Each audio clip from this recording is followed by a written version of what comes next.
Bab 340. Diunggah oleh Baca Suara. Jangan lupa like dan subscribe agar kami semangat unggah lebih banyak. Di kedua sisi pria berjanggut berpakaian bagus itu, para penjaga Ascenders Association menatapku dengan tatapan ingin tahu, dan dua caster yang berbaris di belakangku menggumamkan sesuatu tentang penyihir tingkat tinggi. Kegembiraan, dan sesuatu yang lain, sesuatu yang lapar, berkilau di mata pria itu saat dia menganggukkan kepalanya dengan hormat dan memberi isyarat ke dalam gedung. Memutar tumitnya, dia bergerak menjauh dengan langkah ringan namun percaya diri seorang pejuang, meninggalkanku di ruang masuk kecil yang diapit oleh penjaga. Meskipun pintu masuknya membosankan, melangkah keluar ke aula luas di luar sama sekali tidak. Aku pikir gedung asosiasi Aramor Ascenders sangat mengesankan, tetapi tempat ini memiliki lebih banyak kesamaan dengan kuil atau istana daripada aula serikat sederhana.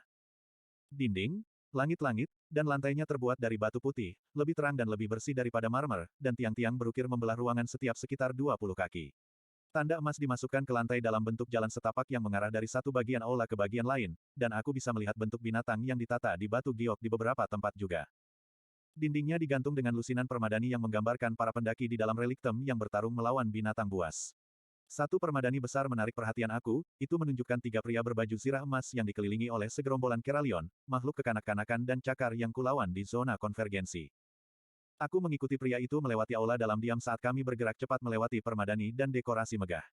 Tatapan aku terpaku pada karya seni yang luar biasa, bertanya-tanya apakah penggambaran ini adalah kisah umum yang akan dikenali oleh Alakrian yang lewat. Setelah melewati serangkaian meja dan area tempat duduk yang nyaman, kami menaiki tangga sempit yang terletak di salah satu sudut aula utama. Ini membawa kami ke balkon yang dikelilingi pagar besi hitam, dan menuju ke kantor besar yang menghadap ke aula di bawah. Episode baru akan dipublikasikan di Light Novel Pubcom. Terlepas dari kurangnya percakapan selama perjalanan kami, jelas dia merasa nyaman dengan keheningan, atau mungkin posisinya. Cara dia duduk di kursinya di belakang meja besar yang diukir dari kayu eboni dan bertatahkan kerawang emas, lalu menendang tumitnya ke atas perabot mewah, menyarankan yang terakhir.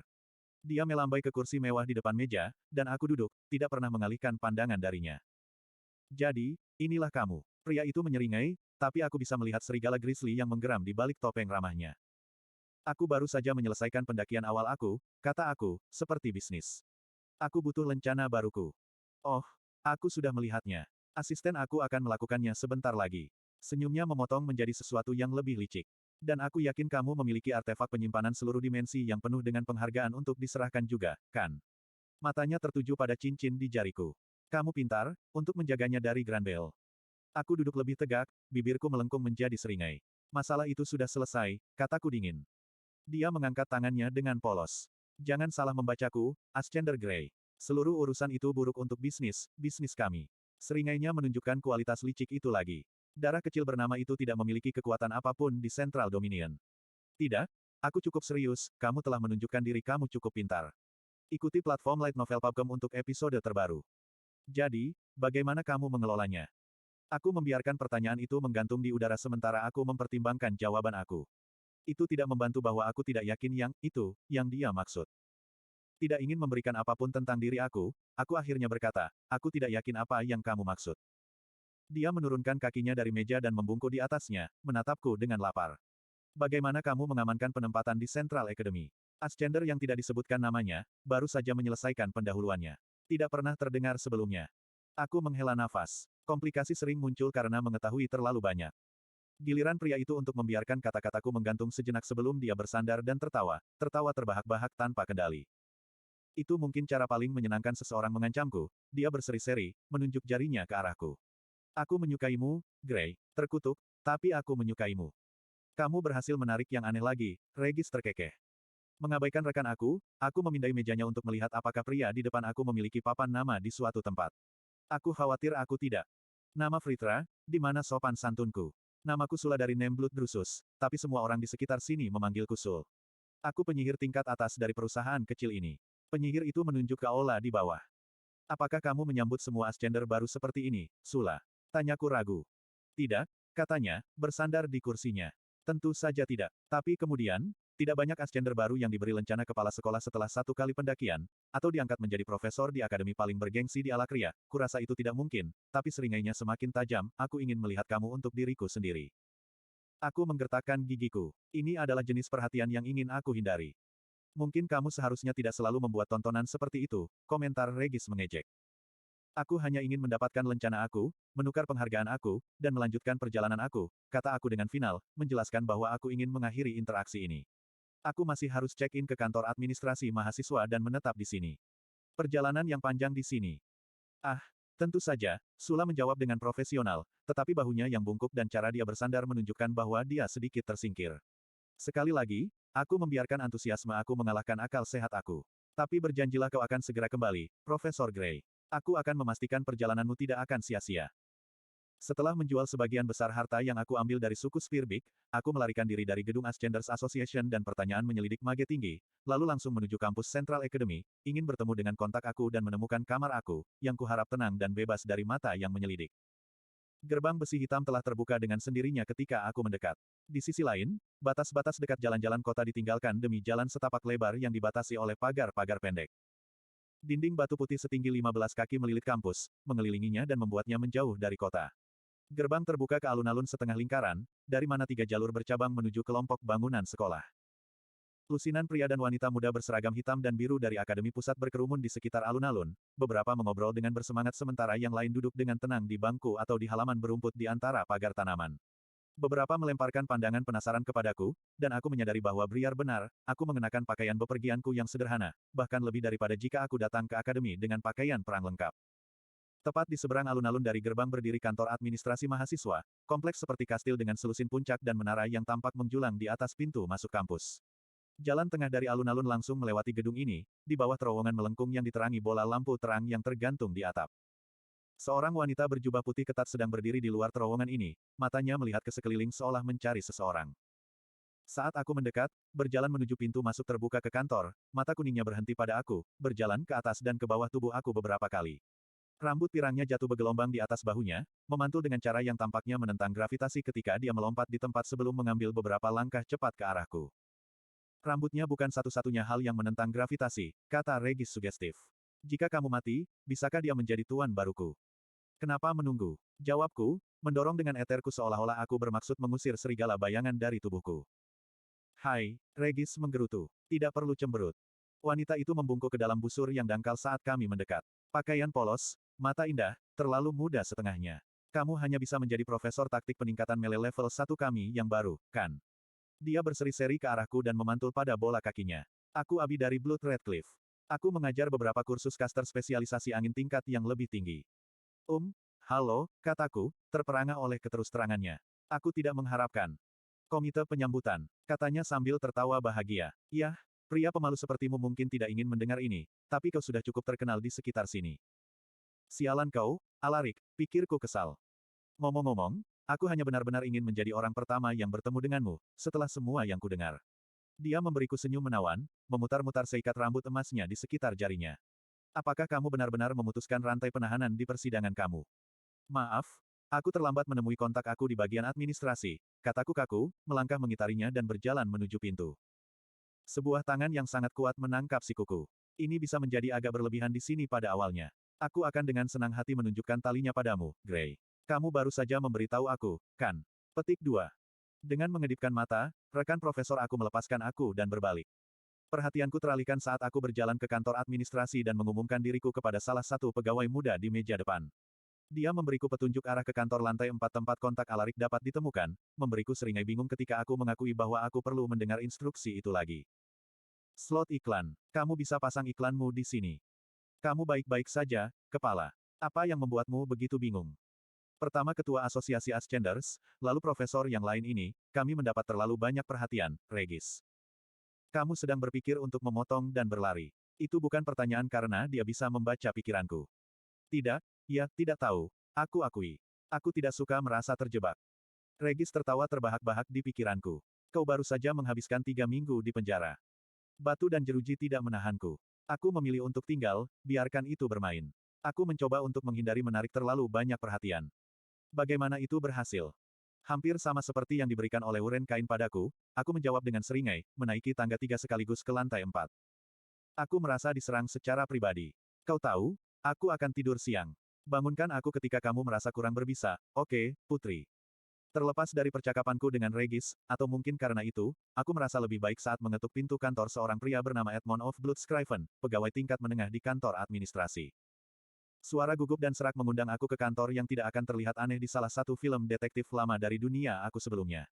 Artefak pencahayaan yang tergantung di langit-langit berkedip-kedip dan suram, menebarkan kabut abu-abu di atas kantor kecil itu, termasuk meja sederhana yang ditumpuk dengan perkamen dan gulungan dengan pria yang membungkuk di belakangnya. Tutup pintunya, katanya tidak sabar, matanya yang berair mengikutiku saat aku melakukannya sebelum duduk di kursi usang di seberangnya. Edmond, aku. Aku tahu betul siapa dirimu, bentak pria kurus pucat itu sambil menyeka hidungnya dengan lengan jubah coklatnya. Apa yang dia pikir sedang dia lakukan? Memaksamu masuk ke sini? Aku bersumpah demi Fritra, aku tidak tahu. Pria itu menggerutu pelan, seolah tidak menyadari bahwa aku masih bisa mendengarnya. Kami saling melotot dari atas mejanya sejenak sebelum aku menghela napas panjang. Apa yang perlu aku ketahui, Edmond? Dia mengendus dan menyeka hidungnya lagi saat dia mengocok beberapa gulungan di atas mejanya. Setelah kamu menandatangani kontrak kamu, kamu dapat memiliki jadwal dan kurikulum kamu, dan melanjutkan perjalanan kamu. Setelah kamu meninggalkan kantor ini, aku sangat berharap untuk tidak melihat kamu lagi selama sisa masa jabatan kamu di sini. Berdasarkan permusuhan terbuka pria itu, aku hanya bisa berasumsi bahwa kesepakatannya dengan Alarik tidak sepenuhnya adil. Edmond mendorong setumpuk perkamen keluar dari jalan dan membuka gulungan dokumen yang menjelaskan rincian pekerjaan aku dengan Central Academy dalam jargon hukum. Aku terkejut melihat bayarannya, yang bahkan tidak terlintas di benak aku. Jika kamu tidak memahami beberapa bagian dari kontrak kamu, Edmond mengangkat bahunya yang membungkuk. Bukan tugasku untuk menjelaskan semuanya padamu. Mengambil pena yang ditawarkan, aku menulis nama palsu aku. Tangan aku secara otomatis menelusuri huruf menukik yang sama yang aku gunakan untuk menandatangani dokumen resmi sebagai raja. Tangan laba-laba Edmond mencabut kontrak itu begitu aku selesai, dan dia menggantinya dengan selembar perkamen datar dan dua gulungan panjang yang diikat dengan cincin besi. Ini, dia menunjukkan perkamen, ada jadwalmu di dalamnya. Sementara ini, dia melambai pada gulungan-gulungan itu, adalah kurikulummu untuk taktik peningkatan jarak dekat dan daftar peraturan akademi. Bacalah dengan sangat, sangat teliti, karena aku bersumpah demi Fritra, aku tidak akan turun untuk paman kriminal kamu. Dengar, kataku, mulai kehilangan kesabaran dengan komentar sinis pria itu, aku tidak tahu kesepakatan macam apa yang kamu dan sepakat. Desisnya, matanya melebar, bahwa tidak ada pengganggu pemabuk yang baik dan memaksa aku untuk mempekerjakan keponakannya, dan kamu menyebutnya kesepakatan. Hanya karena dia pikir kau layak mengambil risiko ini, bukan berarti aku melakukannya. Sekarang pergi dari kantorku, dan jangan kembali, atau aku akan. Mulut pria itu mengatup rapat saat niat etrikku menyapunya, menghempaskannya kembali ke kursinya. Matanya melotot, seperti serangga, dan jari-jarinya mencakar permukaan mejanya, mengganggu beberapa gulungan. Aku senang berpura-pura percakapan ini tidak terjadi sepertimu, kataku, suaraku tenang dan tanpa emosi.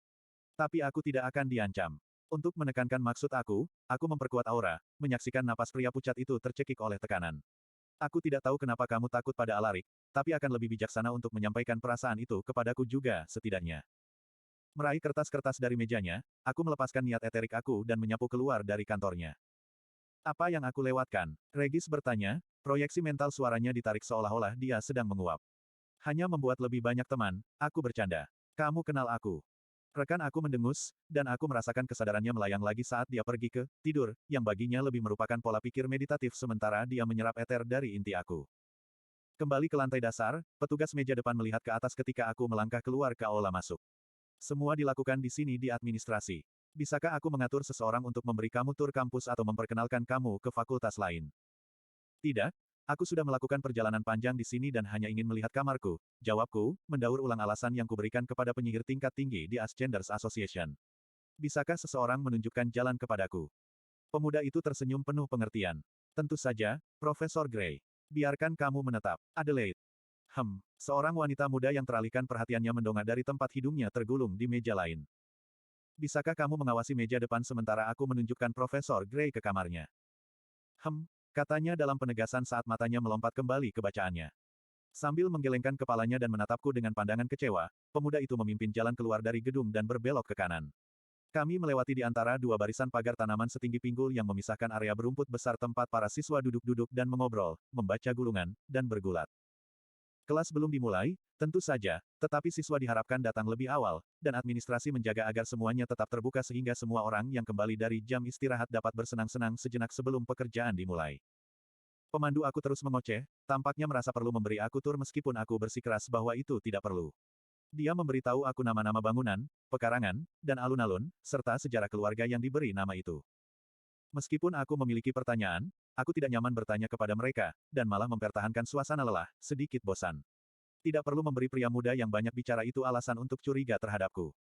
Baru setelah kami melewati sebuah bangunan gelap yang tampak menjulang di atas jalan setapak, aku melihat sesuatu yang benar-benar menarik perhatian aku.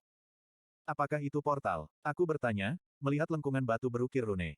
Itu tampak persis seperti gerbang teleportasi di Dicaten. Tentu saja, kata pemandu aku dengan antusias. Seperti yang baru saja aku katakan, Kapel, dia menunjuk dengan ibu jarinya ke bangunan batu hitam yang merenung, adalah hadiah dari penguasa tinggi sendiri, dan menampung koleksi relik dan artefak Akademi Pusat. Itu ditempatkan di sini persis karena penguasa tinggi ingin itu untuk melihat ke bawah dan menjaga portal relik Thames. Petik 2. Tidak ada portal energi berkilauan yang menggantung di udara di dalam bingkai saat ini, tapi aku bisa melihat serangkaian kontrol yang familiar di sebelahnya. Bisakah portal ini diprogram untuk pergi kemana saja, atau hanya ke relik Thames? Tanyaku, berpura-pura penasaran saat memikirkan Dicaten dan keluargaku. Episode ini diterbitkan di Light Novel Pubcom. Oh, itu hal yang sangat keren, sebenarnya, pemandu aku menyembur. Rupanya, dulu sekali, portal semacam ini ada di mana-mana, menghubungkan semua Alakria. Tetapi selama beberapa perang kuno, kebanyakan dari mereka dinonaktifkan atau dihancurkan. Seluruh akademi pusat dibangun di tempat ini, yang dulunya jauh di luar kota Cargidan, tepatnya karena portal itu masih ada. Aku sudah menunggu. Petugas muda itu menyeringai padaku sejenak sebelum melompat. Oh, benar, sihir apapun yang membuat portal bekerja di masa lalu telah rusak, tetapi penguasa telah memasangnya ke dalam set tempus warp untuk membawa kamu langsung ke tingkat kedua dari relik Thames. Kamu harus memiliki token untuk mengaktifkannya, tetapi token kamu harus menunggu di kamar kamu. Sayang sekali, pikirku. Meskipun portal itu masih beroperasi secara normal, mungkin tidak sampai ke Dicaten, dan menghubungkannya kembali ke rumahku akan terlalu berbahaya. Mungkin kamu bisa menggunakan barang arwah untuk memperbaikinya. Regis menunjukkan, seperti yang kamu lakukan dengan portal di relik Thames. Jika kita perlu meninggalkan Alakria dan tidak berencana untuk kembali, aku akan mencoba, jawab aku. Tapi untuk saat ini, aku membutuhkan akses ke relik Thames untuk mendapatkan kendali atas aspek takdir. Jadi akademi dibangun di sekitar benda itu.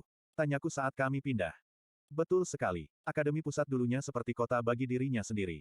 Itu masih beroperasi secara terpisah dari Cargidan, dengan direktur menjawab langsung ke Taegrin Caelum, jawabnya penting.